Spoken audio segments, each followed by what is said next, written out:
नमस्कार दोस्तों, मेरा नाम आलोक शुक्ला है और मैं आपको छत्तीसगढ़ लोक सेवा आयोग तथा छत्तीसगढ़ व्यापम की परीक्षाओं की तैयारी के लिए कुछ अच्छी चीजें बता रहा हूं।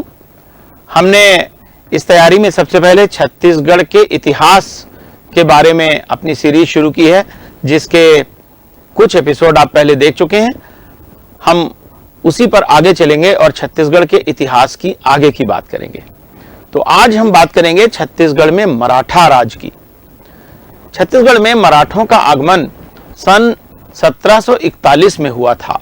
उस समय मराठा साम्राज्य की बागडोर छत्रपति शाहूजी महाराज के हाथ में थी। बाजीराव पेशवा के पुत्र बालाजी बाजीराव उनके पेशवा थे। सन 1739 में चांद सुल्तान की मृत्यु के बाद राघोजी राव भोसले ने मराठों की ओर से नागपुर पर कब्जा कर लिया।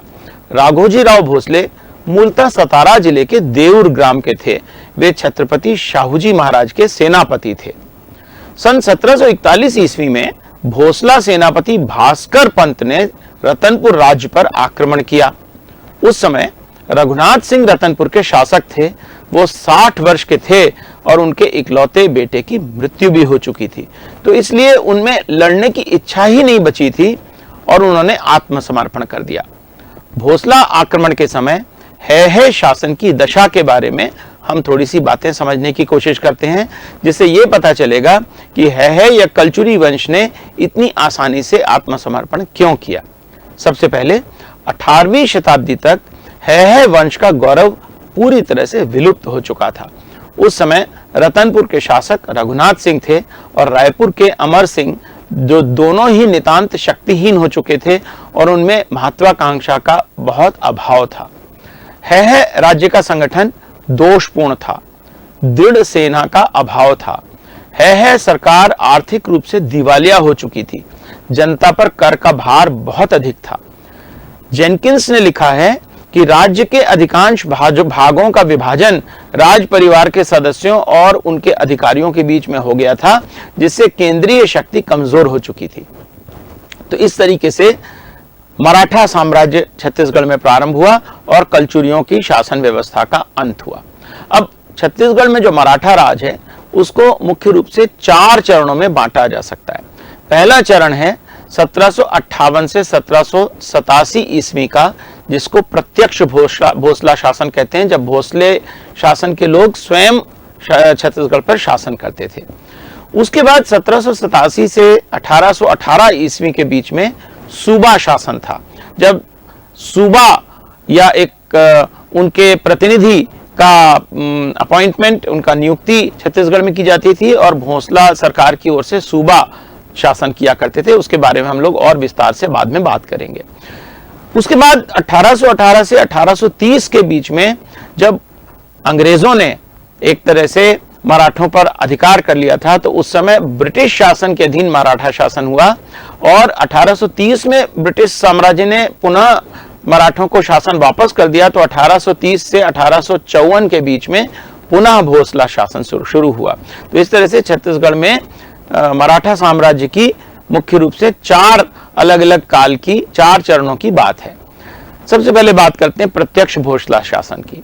तो प्रत्यक्ष भोसला शासन 1741 से 1758 ईस्वी तक हुआ।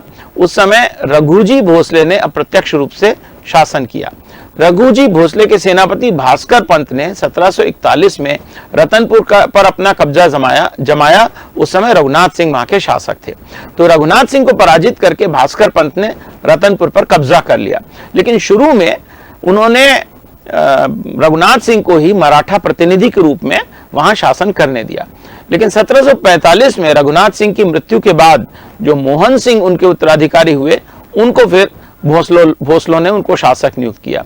1758 में मोहन सिंह की मृत्यु के बाद रघुजी भोसले के पुत्र बिंबाजी भोसले स्वयं रतनपुर आए और रतनपुर आकर उन्होंने प्रत्यक्ष शासन प्रारंभ किया।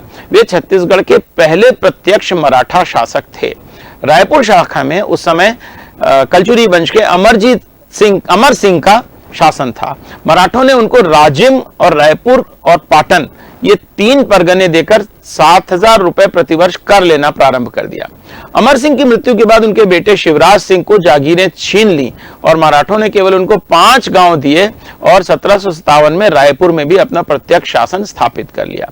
ये जो शासनकाल है ये 1854 ईस्वी तक चलता रहा। अब बिंबाजी भोसले के बारे में थोड़ी सी बात करते हैं। बिंबाजी भोसले का शासन रायपुर और रतनपुर में बहुत ही अच्छा समय माना जाता है। उस समय संगीत और साहित्य का विकास हुआ। उन्होंने रायपुर में दूधाधारी मंदिर और रतनपुर की राम टेकरी पर राम मंदिर का निर्माण कराया, जो दोनों ही बड़े लोकप्रिय थे। मराठी संस्कृति की बहुत सारी चीजें बिंबाजी के समय छत्तीसगढ़ में भी प्रचलित हो गई थी, जैसे विजयदशमी पर सोनपत्ती देना। छत्तीसगढ़ी में जो शब्द आते हैं उसके अलावा वहां पर मराठी और उर्दू भाषा के शब्दों का प्रयोग भी शासन में बिंबाजी भोसले ने करना शुरू कर दिया था। बिंबाजी भोसले की मृत्यु के बाद जब व्यंकोजी राजा बने तो उन्होंने नागपुर से ही छत्तीसगढ़ का शासन चलाने का निश्चय किया।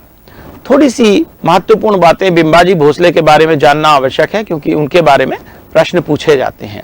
बिंबाजी भोसले का शासन 1758 से 1787 ईस्वी के बीच में रहा और उसमें जो महत्वपूर्ण बातें हुई हैं उनको मैं आपको बता रहा हूं। पहली चीज, कलचुरी वंश का अंत हुआ और मराठा शासन स्थापित हुआ। फिर 1758 में मोहन सिंह की मृत्यु के बाद बिंबाजी भोसले ने इस क्षेत्र में अपना प्रत्यक्ष शासन स्थापित कर लिया। तीसरी चीज, छत्तीसगढ़ के पहले स्वतंत्र मराठा शासक बिंबाजी थे, जिन्होंने रतनपुर में प्रत्यक्ष शासन किया। उन्होंने रायपुर व रतनपुर इकाई को प्रशासनिक रूप से एक कर दिया। बिंबाजी ने ही परगना पद्धति की नींव रखी। बिंबाजी की स्वतंत्र सेना थी और उनका शासन जनहितकारी था। वो एक राजा की भांति स्वतंत्र दरबार का आयोजन भी करते थे। रतनपुर में उन्होंने एक नियमित न्यायालय की स्थापना की। जो राजस्व छत्तीसगढ़ से उगाहा जाता था उसका कोई भी हिस्सा बिंबाजी नागपुर नहीं भेजते थे। जमींदारी से होने वाले संधि पत्र पर भी वो स्वयं हस्ताक्षर करते थे।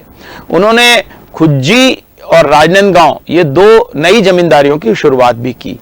मराठी, उर्दू और मुड़ी भाषा का उन्होंने प्रयोग शुरू किया। रतनपुर की राम टेकरी में भव्य राम मंदिर का निर्माण कराया। दशहरा के अवसर पर सोनापत्ती देने की परंपरा की शुरुआत भी उन्होंने की। छत्तीसगढ़ को पहली बार राज्य की संज्ञा बिंबाजी भोसले ने ही दी।